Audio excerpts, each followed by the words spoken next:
And hey everybody, it's 3 p.m. and you can probably hear this whistler of the tea kettle going off, and that's because we're going to be using boiling water today to talk about snacks. So hope you're all doing well. My summer travels are over, at least for now until Labor Day, and I'm really looking forward to continuing on in our adventure together, going through chapter by chapter, testing the recipes of the Long Life Era Longevity Cookbook that Dr. Jean Bokelman and I are writing together. We are just finishing up chapter 6, and that leaves us just 3 chapters to go, 7, 8, 9 of the cookbook. I can't believe we are more than halfway done, and we've only got 3 recipes left for me to write, but the chemistry corner that Jean is doing is just a really amazing and incredible process, and the information that you are going to glean from this cookbook is just a masterpiece. It's a masterpiece, and we're so excited to share it with you. So I want to just look and see if I can see who's here. People tend to, as you well know, tend to join throughout the show, and I always like to see if I can see them, and sometimes I can, and sometimes I can't. Okay, let's see, there we go. And I don't see anybody as of yet. If you're here, please, I see that 2 people are here, I just don't know who you are. So if you're watching, please write a comment or something, and we're gonna start talking today about snacks. This is the beginning of the snacks chapter. I just want you to know that tomorrow Dr. Jean is going to join us, and she is going to be talking about seed crackers and the making of seed crackers to eat as a snack. So today we're starting, first of all, with tahini. So let's see who else is there. Lene is here. Dr. Jean is here. All right, guys, thank you so much. There's still 4 people here. So if you are not Jean and you're not Lene and you're someone else, type hello, so I know you're here, and I'll keep an eye on you, and we'll keep talking and enjoying. So let me talk to you first about tahini. So tahini, for all intents and purposes, is actually a good substitute for peanut butter. And I just want to show you, Brenda is here. Thank you, sounds great. She says, thanks for the sound check, Brenda, appreciate it. Have a great Wednesday, Brenda, and I'll see you on Thursday. Have a good time. Anyway, so I want to talk to you first about tahini. So let's look at this slide. This just sort of gives you some of the information about tahini in terms of that it's ketogenic, how many calories, how much protein. I actually can't see much further than that. 8 grams of fat. 1.4 grams of fiber. We know that if you take the carbs, which are 3 carbs, and subtract the fiber, that's the net carb intake. So there's that. Then we have this. This is a side, let me go back to this. Let me go back to me. There we go. This is and I'll have you look at this tahini right now. Right here. So let's see if that covers it up, and I'm not sure I want to do that. So let's go back to me here, and there we go. So let's talk about the side by side here. Whoop, wait a minute. Got to find it here. There we go. Okay, so I can't actually see it, so let me get into my pictures. There we go. All right, so these are the comparisons, tahini versus peanut butter. So to be clear, mold and fungus are an issue with peanut butter, and with tahini, there is no such concern. There's no mold, there's no fungi that grow within the tahini. As far as allergies go, peanuts are a common allergen, as we know, but sesame seeds are far less common as an allergen. Sesame seeds have more, and this is going to be Dr. Jean's area to talk about tomorrow just briefly, but the I can't even say it, Dr. Jean, phytosterols, calcium, iron, and other minerals that are in peanuts, sesame seeds have more. And tahini is sesame seed butter, just like peanut butter is to peanuts what tahini is to sesame seeds. And as far as being processed, Tahini is not highly processed, but peanuts are, and they can become rancid as a result of that. So that's just an update on pieces of, the versus tahini versus peanuts. So, hi, Peter Guzman. Peter Guzman is here. Thank you so much for being here, Peter. Happy birthday. You're living in your long life era and enjoying every moment. So we're so proud that you were able to celebrate yesterday, or not yesterday, last weekend when we were celebrating our anniversary. I don't know your exact birth date, but I'm wondering if it is the day of our anniversary. So we shall see. You'll answer that. So let's talk about the most unusual uses of tahini that one might think about. So we're going to talk about putting tahini in guacamole. We're going to talk about putting tahini in hot chocolate. There you go. We're going to talk about putting tahini in a morning smoothie and about putting it into a yogurt cup in the morning or afternoon or midday for a snack. So let's first talk about the consistency of tahini. This is my trick. I really like this brand of tahini. Let me show this to you. This is 365 brand. It's from Whole Foods. But what I really like about it is the tahini butter itself does not get really super hard. It stays very moist, and yes, the oil does accumulate up at the top, but I just want to show you my trick. This is my sort of, I don't even know what you call this, my blender, if you will.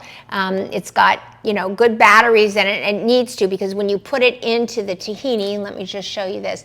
When you put it into the tahini to mix it, doesn't really mix. You've just kind of got to pump it up and down. It's very thick, so it's hard for this thing to get around. I go down to the bottom and turn it around, and then I push the button, and it goes slow, but it does mix it. And that is my trick of getting the tahini smoothed out and ready to work with when it comes to putting it into any kind of a recipe. So here's the first recipe that we're going to do. We're going to put this into guacamole. Now remember, this is a taste kitchen. So I am literally, though these recipes have been written, we have to test them to be sure that they are working, and that not only do they work, but that they taste good. So it is very odd for me to think of tahini and guacamole, but from the research I've done, is that just adds a thick richness to the guacamole, and we'll very easily find out, because I'm just going to go in and grab a tablespoon of the tahini and just put it right on top. Can you see that? There we go. Just spooning it out, just making sure that it all gets out. And then I am going to I'm going to put that back in the tahini, so let me set that over there. And now I'm just going to mix this. I've already mixed the guacamole, and it's ready to roll. So the last ingredient that I'm putting in, Scott Silber is here. Hi, Scott.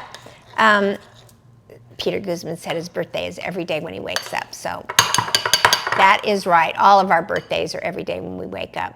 Peter, that's the sweetest. I know you're sensitive about it, but I wasn't asking your age. I was just asking what day you were born. Not what day was your birthday, but what day were you born. Okay. Just saying. Okay, there we go. You can see that it is all mixed up.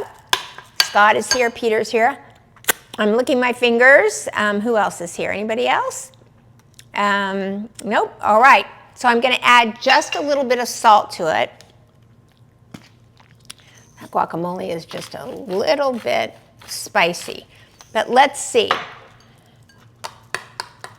I actually should have a chip or a seed cracker, but instead I'm just going to take a mouthful. So if you're ready, tell me what you think, and I will tell you what I think. Okay, ready? Let me see.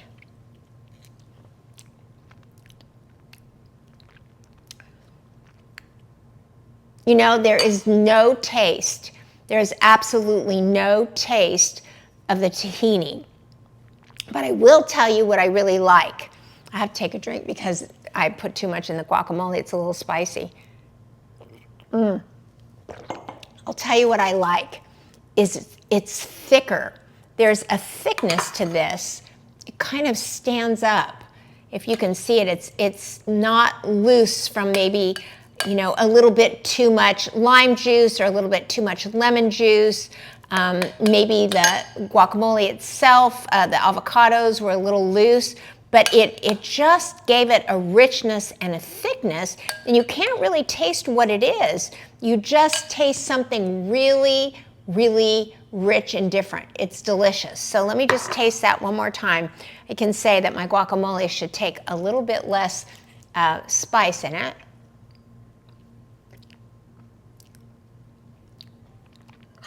I'll tell you, it's really good. It tastes a little bit like whipped cream cheese. I mean, it doesn't really taste like it, but the texture is a little more like a cream cheese as opposed to loose guacamole. And yeah, so this one lives in the cookbook. I really, really like this. So I'm really happy with the outcome of this. Okay, I'll put this over here, off to the side. Here we go, out of the way. And now I want to tell you the most unusual thing that I found that is recommended to put tahini in, and that is a hot drink, specifically hot chocolate. Yep, you got that one right. Let me show you. This is my mug. This is my morning mug. And what I drink in this morning mug every morning is a scoop of hot chocolate mix. It's actually hot chocolate protein mix. And I put in that a cup of coffee. But no coffee today. We're using, this is why you heard the water boiling. And I am putting boiling water into that, and I'm going to take my same little whisk here, and it still has tahini on it, but we're going to be putting tahini in this anyway. So I know what this tastes like because I drink it every morning. Now again, these recipes are our Chapter 2 snacks. This is my dilemma in life. I can eat really healthy and good, but then all of a sudden in the middle of the afternoon, I get hungry. And I don't plan for that. I plan my meals. I always know what I'm eating, but I'll tell you what, I'm guilty of not planning. I don't plan my snacks. It's just, I forget about it. It's like I'm going to eat this and I'm going to, you know, eat that, and then for dinner I'm going to have that. But at the end of the day, I always forget to plan for snacks. And then what happens is I get famished at 2 or 3. Usually right after I'm here with you, I get famished. And what do? I just eat everything that I was cooking. And by the time dinner comes, I'm not hungry. And so I had a long and intimate conversation with Jean about this, and I said, I just wonder how many people are like me. How many people actually don't plan for snacks and don't know what to, you know, they have a grocery list of things that they get, but I don't want to snack on Doritos, if you will. And a piece of fruit alone doesn't do it for me. So that's how we came up with this chapter. So now let's go back and let's add this tablespoon, if you will, if you can see it. This is a tablespoon of the tahini right into the hot chocolate. It's so interesting to consider it, isn't it? Let me just wipe this off. And a lot of that was oil, so I'm going to reach down into the bottom and just a little more get some of the thicker part. Here we go. Okay, there we go. That's it. Okay. All right. So now, let's see. Here's the question. I need something to wipe my hands with. Okay. Back to my little batteried whisk. Let's whisk this up. Here we go. Oh, a little bit. Now see how much faster that was whisking without the thickness of the tahini, but it did mix the tahini really, really well. Okay, so here we go. Can you see it? I think you can. It's mixing it really good. It smells really good too. Okay, there we go. Okay, here we go. This is hot chocolate with a tablespoon of tahini in it, maybe a tablespoon and a half. Let's see.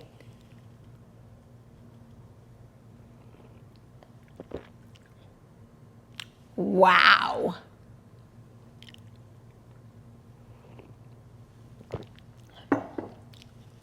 Oh, it's so hot, but it is so good. Honestly, anybody else asking questions? Okay, you're going in and out. I'm going in and out. Sorry, Lene. Our Wi-Fi hopefully will be fixed on Friday. It's been a nightmare. Jeff Metz is here. Hey, Jeff. Mike Herndon is here. Susan Mendorf is here, my exercise guru and inspiring woman, and R.W. Wascom is watching. So thank you all for being here. We're doing Chapter 2 of the Long Life Era Longevity Cookbook that Dr. Jean Bokelman and I are putting together. This is Chapter 2 on snacks. I just put tahini into guacamole, and it was amazing. And now I put it into hot chocolate, and it was, I am telling you, I doubt very much that I will ever drink hot chocolate again without tahini in it. It's so good. It is so, it just, again, you don't taste it. I mean, I taste it a little bit, but it's a sweet sesame taste without, I mean, if I didn't know what it was, I would just think it was a really rich tasting chocolate. So this, ladies and gentlemen, I'm going to keep drinking as we push forward now to what to do with a yogurt, fruit, and nut and honey mix. So let's take a sip. Okay. All right. Let's see here. Let's see. All right. Jean says, I'm going to try that hot chocolate tahini drink tonight after dinner. You will not be disappointed. I promise you. It's so good. Just make sure your tahini is mixed really good. I'm sure you know that, Jean. And then make sure that you have something, some kind of an immersion something or a hand whisk to mix it really, really good, because you don't want it going to the bottom. You want it to stay in the froth and the fold. Okay. Love that.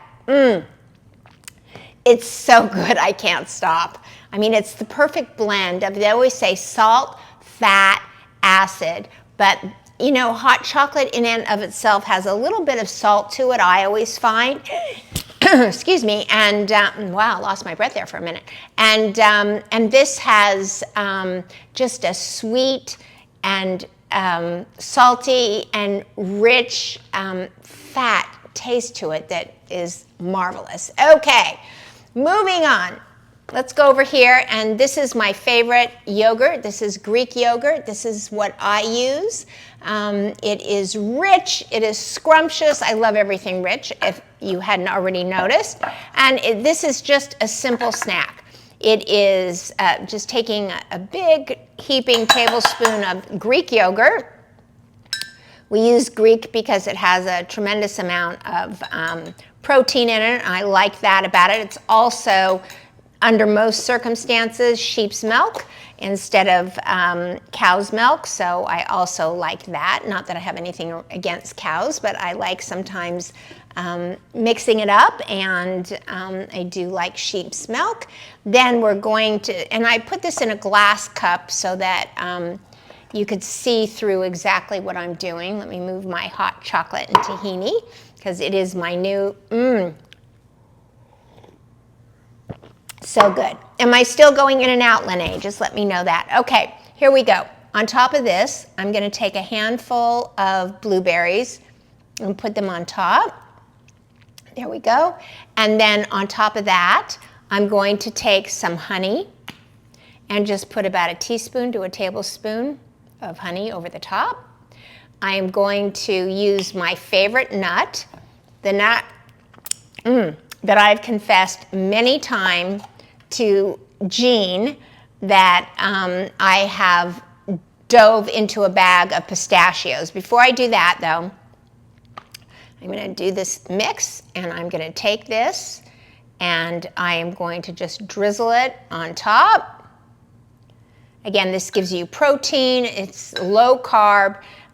It's just a really good addition. And then we are going to sprinkle my favorite nut on top. You could use any nut. You could use bananas. I made a beautiful mess on the glass here, but it's just sensational. And if I can, I'm just going to walk over and grab another spoon because I'm short spoons. Hold on a minute. Okay, I know you can hear me, so I'm coming. Okay, back on the camera. Here we go. And so now, here is my favorite new snack, aside from the hot chocolate. And let's see how this is. So again, this is Greek yogurt, blueberries. Of course, you can put peach, you can put banana, you can put any fruit that you have in the house, any fruit that you want to eat, pistachio nuts, honey, and tahini. So I'm taking a bite with a little bit of everything here. All right. Okay, I'm good now. Thanks, Lene.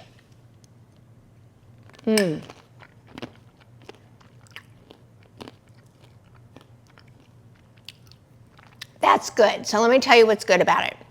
It is the perfect blend of the salt from the pistachio, the sweet from the blueberry, but it's you know, blueberries can be more tangy than sweet, and then the sweet from the honey. And I think I could have used a little less tahini and a little more honey. But let's take one last bite.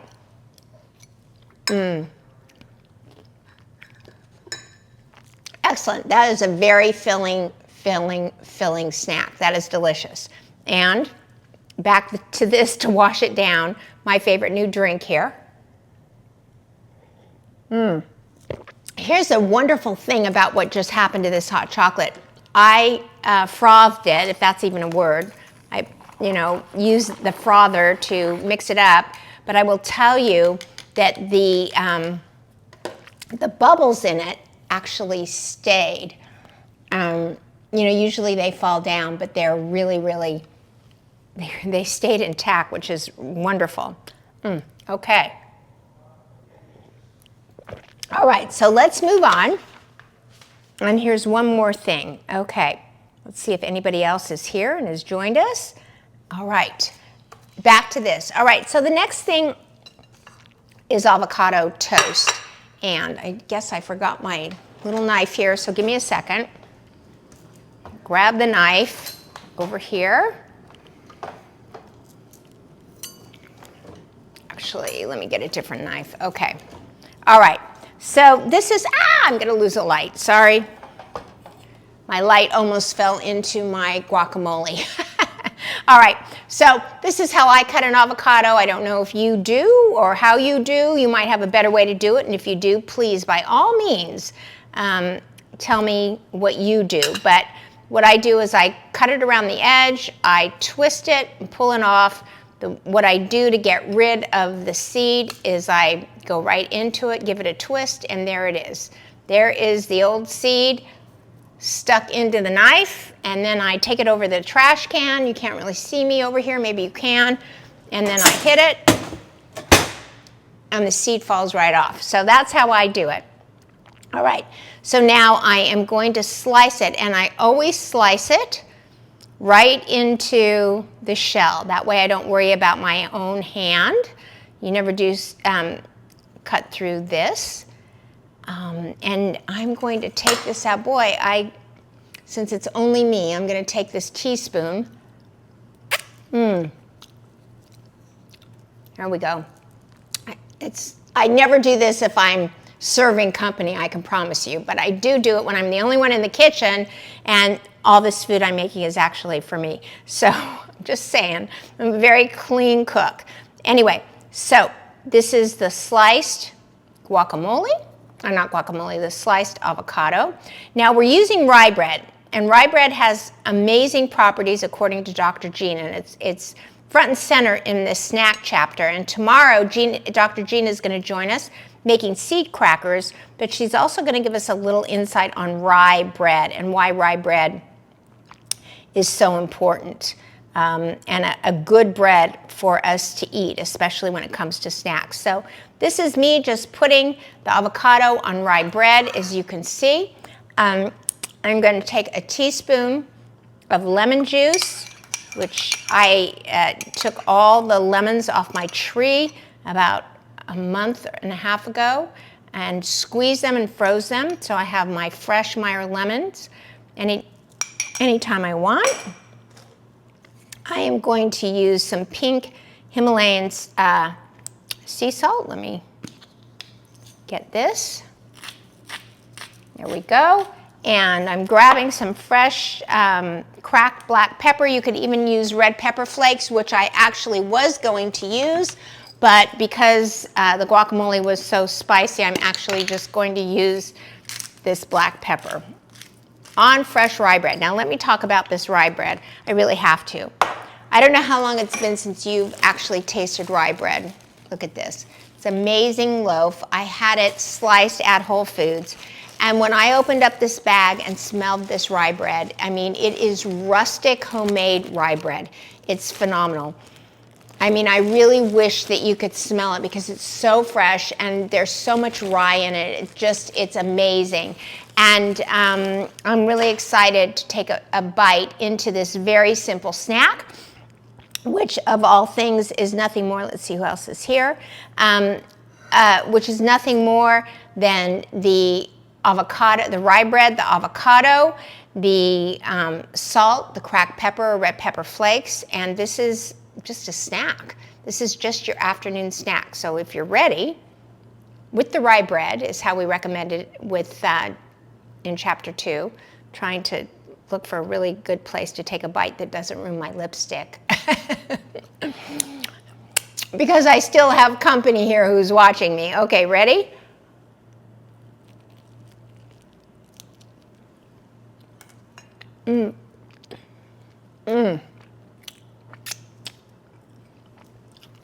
Okay. You know, the rye. Let me take a sip.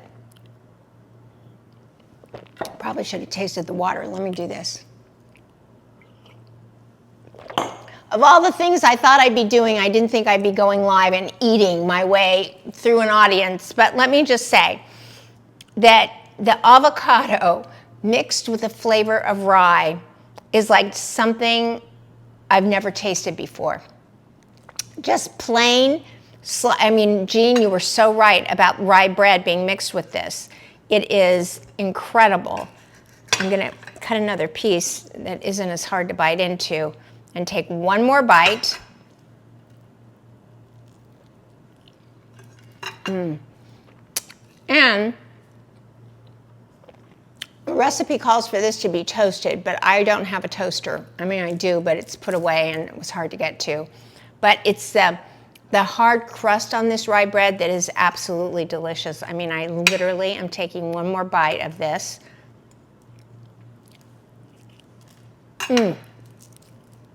Phenomenal. So, while I chew away here, again, we did the yogurt, tahini, fruit, and nuts. Your favorite, we did the hot chocolate. It's amazing. I'm drinking that down. We did the guacamole with the tahini. That was incredibly amazing.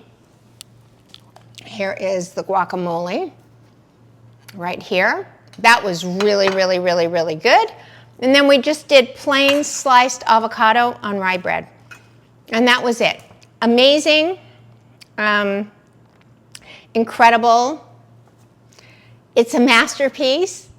We can't wait to get it published, but we are waiting because we're trying not to stress. We're both really focused on the goal, but we're also trying to live a life while working very, very diligently on bringing this masterpiece to all of you. So thank you all so much for joining me. I do not see, like when we did the water, I do not see any reason that we should adjust any of these recipes.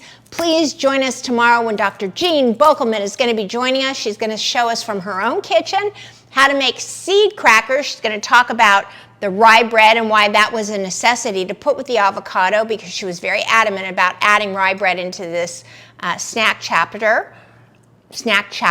And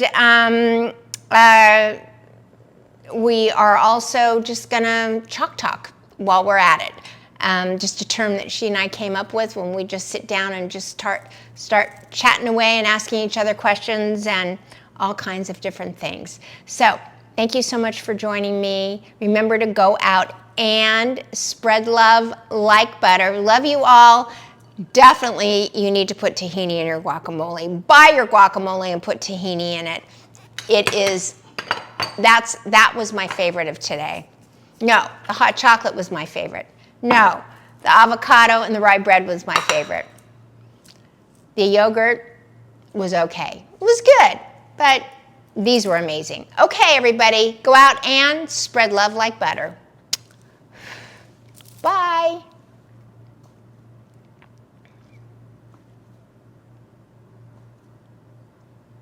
I'm still here. There we go.